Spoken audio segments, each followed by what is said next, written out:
Albert Einstein once said, everybody's a genius. But if you judge a fish by its ability to climb a tree, it will live its whole life believing that it is stupid.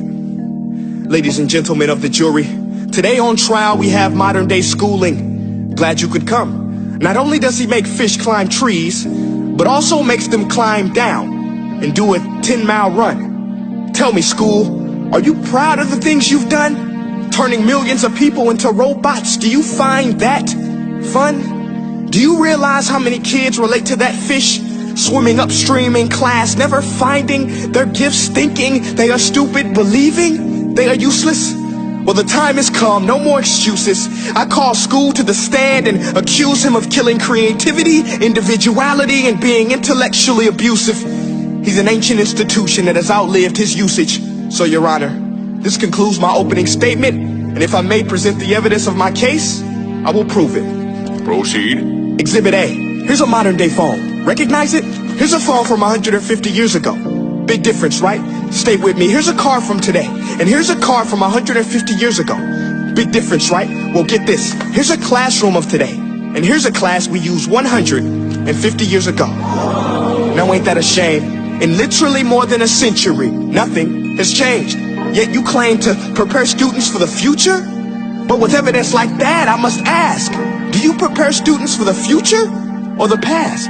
I did a background check on you and let the record show that you were made to train people to work in factories, which explains why you put students in straight rows, nice and neat, tell them sit still, raise your hand if you want to speak, give them a short break to eat, and for 8 hours a day tell them what to think.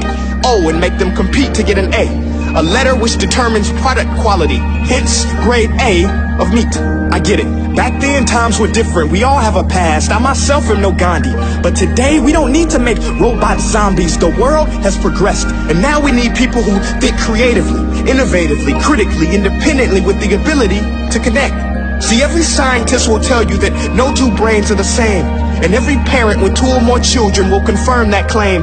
So please explain why you treat students like cookie cutter frames or snapback hats, giving them this one-size-fits-all crap. Watch your language. Sorry, Your Honor, but if a doctor prescribed the exact same medicine to all of his patients, the results will be tragic. So many people would get sick, yet when it comes to school, this is exactly what happens. This educational malpractice, where one teacher stands in front of 20 kids, each one having different strengths, different needs, different gifts, different dreams, and you teach the same thing the same way? That's horrific. Ladies and gentlemen, the defendant should not be acquitted. This may be one of the worst criminal offenses ever to be committed. And let's mention the way you treat your employees. Objection. Overruled. I want to hear this. It's a shame. I mean, teachers have the most important job on the planet, yet they're underpaid? No wonder so many students are short-changed. Let's be honest. Teachers should earn just as much as doctors, because a doctor can do heart surgery and save the life of a kid. But a great teacher can reach the heart of that kid and allow him to truly live. See, teachers are heroes that often get blamed, but they're not the problem.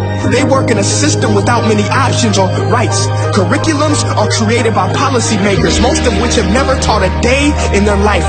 Just obsessed with standardized tests. They think bubbling in a multiple choice question will determine success. That's outlandish.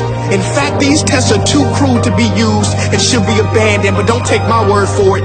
Take Frederick J. Kelly, the man who invented standardized testing, who said, and I quote, "These tests are too cruel to be used and should be abandoned." Ladies and gentlemen of the jury, if we continue down this road, the results will be lethal.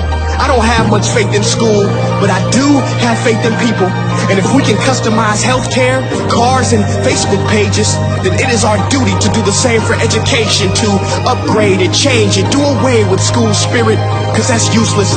Unless we're working to bring the spirit out of each and every student, that should be our task.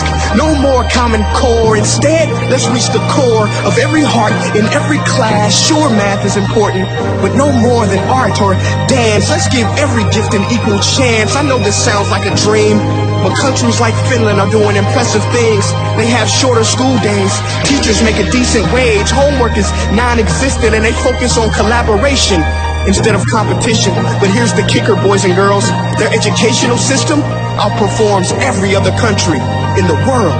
Other places like Singapore are succeeding rapidly. Schools like Montessori, programs like Khan Academy. There is no single solution, but let's get moving.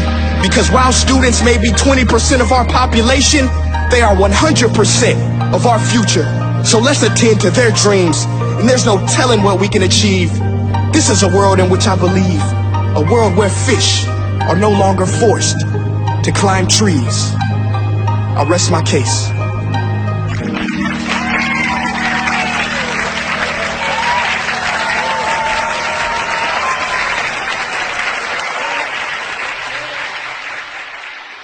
Hey guys, my name is Prince EA, and I want to say thank you so much for watching my video. But now